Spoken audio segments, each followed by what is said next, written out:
I love baking with my sister. I get to be as creative as I want. Baking could be fun or disastrous depending on what happens. During this summer, I made brownies for my birthday. I started mixing ingredients necessary to create the pastry slash snack slash dessert, like the eggs, the brownie powder, the milk, and sugar. I imagine the taste. Have you ever had a family picnic? The sky is a very nice blue. The sun is shining very brightly over you and everything else around you. Everything else is going as planned until something you've been looking forward to all summer has happened. I will never forget this picnic.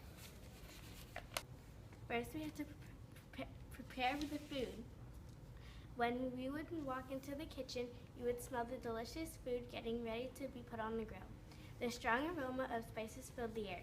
It smelled really good. I knew I was going to love the food at the picnic. Yeah. Even though that was the last time I saw Astrid before she moved, I knew we were going to see each other again. I wasn't going to throw away a 9-year friendship just because she moved. We still talk all the time, and she's moving back the last week of July. I still miss her a lot. She was like my sister. But in my opinion, even though I was sad, laughing was the best cure. And even if you're sad, you should just laugh it away. It's like, it feels like your problems are melting away. Being around people that love and care for you is also a good way to cheer you up. So just forget your problems by laughing them away. Trip, scream, my leg. Can you remember having a moment like that? A time where a scream of a boy is a good time, not a time to get authorities. No, it signals a time of humor. If you never experienced a situation like that, I guess I have the time to explain it to you. I'll never forget that day. It happened like this. One day, I was playing football with my friends. It was a sunny summer day. We started off playing two-hand touch. While we were taking a break, we realized that tackle would be more fun. So that's what we decided to play. Furthermore, there is something of greater significance in this story. There was a kid named Derek. Every little thing hurt him. He's pretty sensitive, and it's pretty annoying. Whenever he got the ball, he would throw it on the floor or something and make an excuse. Oops, I dropped it, he would say. So we would just tackle him before he can throw it. But then there's another half of the story. There was this other kid named Robert who was kind of big. It was really hard to tackle him, and no matter how many people tried at once, we couldn't tackle him. One time when Robert got the ball, my whole team tried to tackle him. We dragged him all the way down the field, and he still didn't come down. So I got an idea to push his teammates on the floor to trip him. It worked. In fact, one of those teammates was Derek. Derek pushed himself off the floor, determined to get away from the pile. Robert tripped over another teammate and landed on Derek's leg. While some of his teammates were walking away, they tripped and landed on the dog pile. Now there was an 8-person dog pile on Derek, whose face got really red. My leg, Derek repeatedly screamed desperately. We started laughing at him, as his face got redder and his voice louder. We finally got off and laughed for a while, then continued playing. Particularly that day was hard to forget, mainly just the whole Derek scenario, but it was a generally fun day. I had a great time with my friends, not to mention that whenever someone mentions it, we crack up. Looking back on it, it seems funnier now than it did when it actually happened. That day was awesome. It reminds me of all the friends I have, all the fun I have hanging out with my friends. The end. Swoosh, swoosh, swoosh was all I heard aboard the ferry. We were only a few minutes away when I saw her. She was high up in the air with pride. She was tall and beautiful. There in the distance stood Lady Liberty in the gleaming sun. We were in line for 2 hours. We needed the tickets for the ferry ride, but the memorials kept me busy. One was a giant globe with every flag. There was a giant stone which had all the names of soldiers who died in World War II. After waiting an hour in the bridesmaid's holding cell, room, we were finally ushered outside to walk down the aisle. The only thing I was thinking about was the mantra that was running through my mind. Do not fall, do not trip, do not fall. Lucky for me and the bridal party, I did not trip. As soon as I did a little victory dance in my head, I turned my attention to Adrian walking down the aisle. The entire wedding was gorgeous and heart-touching from beginning to end, although it felt like forever. I noticed that during the vows, the swans in the lake seemed to drift closer, and I remember thinking that the universe had something to do with it. Tears leaked out of everyone's eyes as they sealed the vows with a kiss. I swore I heard cherubs singing, and for one moment it was as if everything was right with the world. The reception afterward was beyond amazing and in full swing. People of every age and from both sides of the family were on the floor dancing.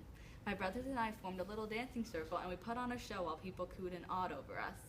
I remember yelling out to my mother, "Why are you wearing black? It's a wedding, not a funeral." A few years later I would see the irony of the joke, but at the time it meant nothing to me. It was the most amazing night of my life and it felt like it would never end. However, we know that all good things must come to an end. My bang blew in my face as the AC went off. The room smelled of Panera Bread and ginger snaps. Waiting for the office lady, I sat on the blue firm chair, swinging my legs back and forth. As I chewed one of my braids, teachers came in with Tupperwares full of clam chowder or cauliflower. I pinched my nose and continued to stare. The teacher collected her mail. "Wanda," asked the lady, "what is this girl doing here?" She replied, "Well, Lindsay, she is transferring from Sheridan, and I think she is just about ready to meet her teacher," Wanda said. Wanda's hair was pink, and her glasses were large. "Who's her teacher?" Lindsay asked. "Karen," Wanda replied. "Is she smart?" "My name is Miss Perkins. I look forward to seeing you soon," she said. "Let's go meet your teacher," Wanda said. Paragraph 2, fish. I walked into the class that smelled like dead fish. The room painted orange with a tint of sand sat an aquarium in the corner with sea turtles swimming in them. My mom always told me that turtles stink up the entire house, which explained a lot. I saw a girl I knew from Sheridan. I smiled and waved. "Hello, my name is Miss Schmeltzley. I will be your reading teacher this year. I hear you are a smarty pants." "Well, we'll see about that," she said.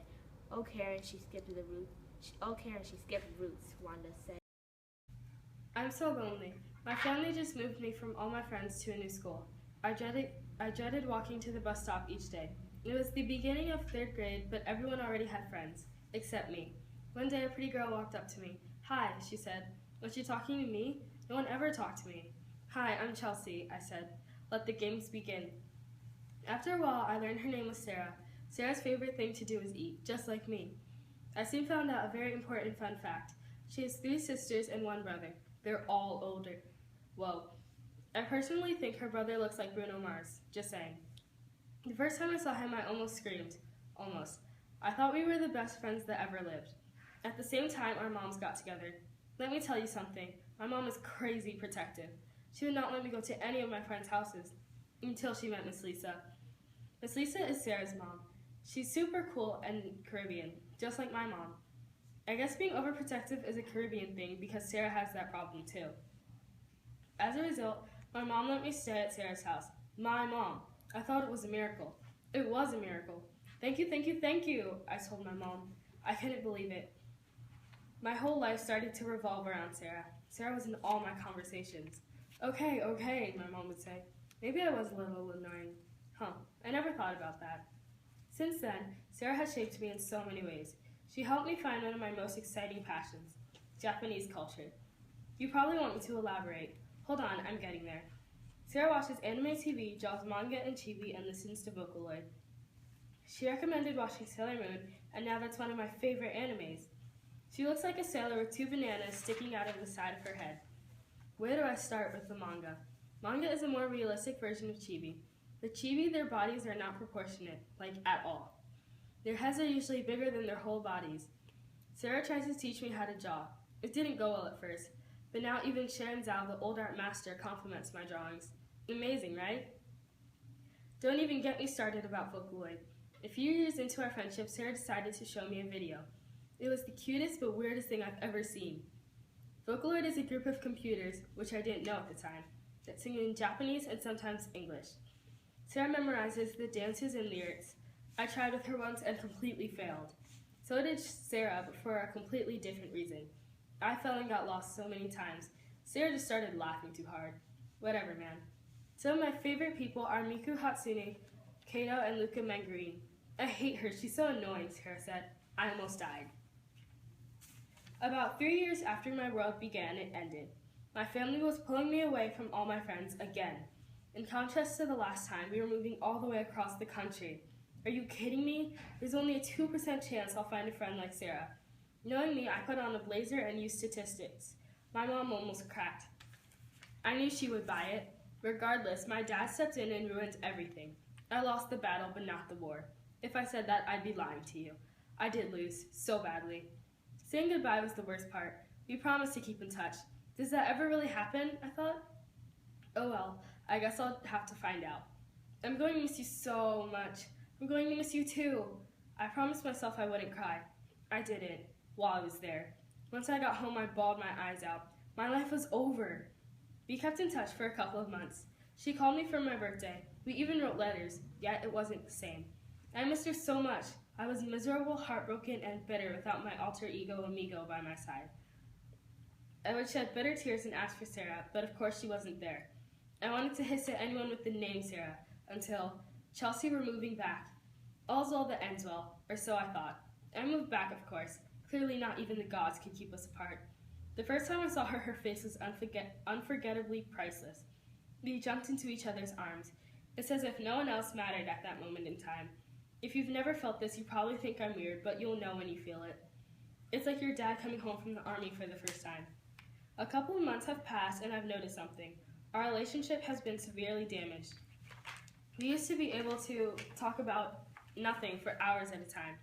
Now we have trouble figuring out what to talk about on a regular basis. Half of me thought and hoped we would be able to pick up where we left off. The other half knew we could never duplicate our relationship. In brief, we were flawed like all the other relationships forever. There's a new problem. I feel like there's always a new problem. Maybe I'm just problem prone. Anyway, Sarah is moving. There, I said it. She's most likely moving to Bethlehem. Why is it always me? I give up. I really hope Sarah stays in Easton. She's my foundation, spine, and cement. I can't lose my squirrel again. It's an inside joke, don't ask. I guess it's best to just surrender to whatever life has in store for me. Nothing ever goes my way anyway. My grandfather was like no other. This is why it was so hard for me to truly believe he was gone. One day, in the beginning of second grade, I was given the news that my grandpa was sick. I wasn't told all the details, but it was a shock. He was such a healthy and happy man. How was he sick? After a couple of hard months, he started to get better. He was finally allowed to come home. My brother and I went to visit him. He was not my grandpa. He looked weak and tired. I just couldn't recognize him. It broke my heart. After a couple of weeks, my grandfather had a stroke, and not long after, his death followed. When we arrived at his funeral, I had no clue what to do. So many people were there. Aunts, uncles, cousins. What a sight we must have been. When the ceremony started, it seemed like most people cried. I didn't. We were supposed to celebrate his life, not mourn his death. After the funeral, everyone visited my grandfather's cold body. I said my goodbyes. I didn't want to. A couple months after the funeral, the last thing I had of my grandfather passed. My beloved dog Boomer died. I grew up with him, my grandfather loved him, and now he was gone.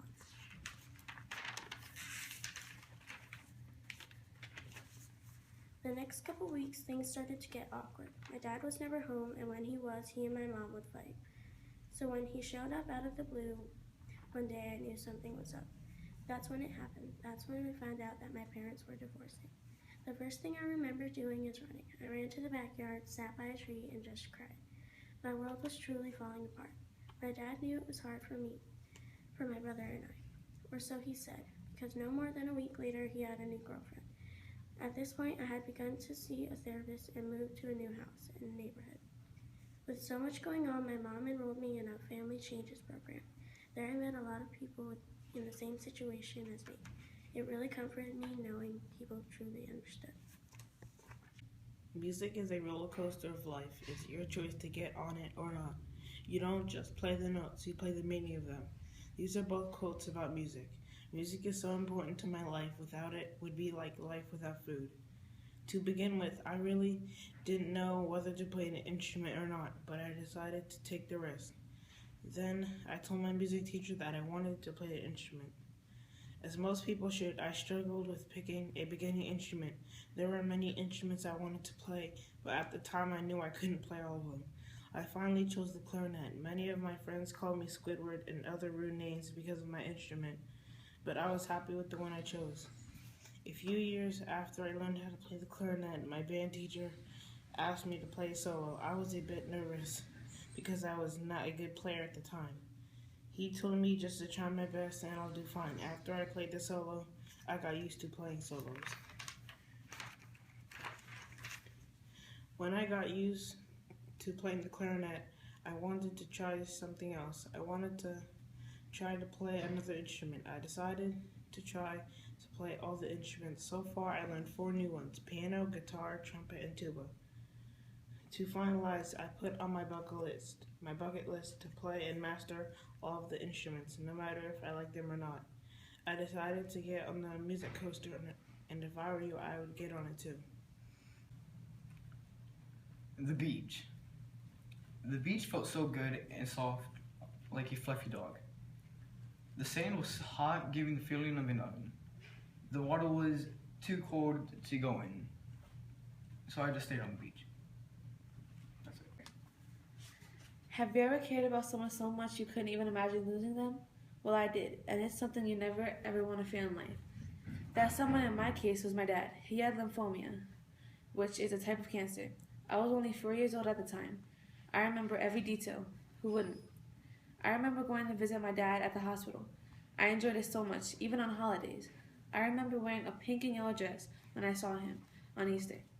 We talked, colored, read books, and ate cookies. I never wanted to leave. When we did have to leave, I was so upset. I had to make sure I was coming back the next day. He was starting to get better until the day at Jordan Park in Allentown, PA.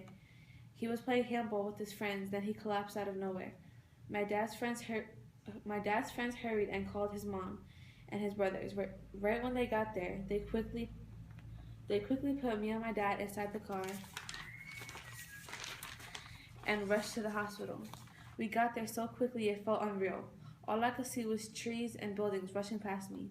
Yet at the same time I heard crying. Most of that crying was me though. When we got to the hospital, they rushed my dad onto a gurney. Then before they took him away, he heard me ask my mom, "Is my daddy gonna die?" Then later that day he told me, "I am fighting this for you." When he said that, it made me cry more. But I knew he was fighting this, so I kept believing that and I never lost hope. So time passed and he got better. He was able to leave and do things. I even got to see him more. I felt like the more I believed my dad got better. I guess I believed so much that he beat it. I was so happy. So was everyone else. He was also so thrilled. Him beating cancer tells me that I can beat and overcome every obstacle life gives me. So my dad is like my role model for life. My dad and I now are even better. I never thought that he would ever get to see me graduate high school, not even to mention middle school. Now my dad and I do everything together. We go bike riding, go swimming, or just hang out, period. I love my dad, and he's the best dad anyone could ever have. It was getting late, and Dorney was about to close. So we got on our last rides. First, we got on Hydra. Then after Hydra, we got on Talon. Then it was time for the Dominator. The Dominator was this big ride where you go up, and you can either stay there. It depends on which ride you go on. There's a red one and there's a green one, which we ended up getting on the red one. We buckled up. The person made sure that we were in, and then he said 3, 2, 1, and then we went up. As soon as we went up, I lost all breath. It felt like I was punched in the stomach. But as soon as we got to the top, we stood there. I looked around, seeing the park getting dark. Everything, I saw the people were ants. And then, as soon as I knew it, we fell down. And then the ride was almost over. And then we went up again, stood there for another minute. As soon as we went down the second time, I felt everything was in slow motion. When we got home after that ride, I dreamed about going up and down again. And now I'm not scared to go on the Dominator. I sat in the uncomfortable back seat, hoping this car ride would end soon. The leather seats were hot and sticky, and my phone was dead. I was bored out of my mind. Except for the sounds of my bag moving around the floor, the car was silent. I strained through the unforgiving seatbelt to reach my bag. After some tedious attempts, I had finally grabbed it and pulled it up onto the seat. I looked through to find something to do. Finding nothing, I sat back in my seat, the hot leather scorching my back through the thin cotton t-shirt I was wearing. I looked out the window, watching blurs of bright green float past. I turned away after about a minute, feeling bored once more. I started to dream. I dreamt of the blaring horns and roaring traffic, the city's smog-filled air, the noises of construction. We finally pulled up in front of my uncle's farm. It needed a woman's touch, I thought. Maybe this won't be so bad after all. Being on PC also helped me reflect on some of the choices I made. With this app, you can get to meet people from all over the world. Knowing that these people are so different from you and that you most likely wouldn't talk to them if they went to your school really makes you think. It changed my views on people at my school. I befriended people I'd never talked to before. I now have friends on PC and new ones at school.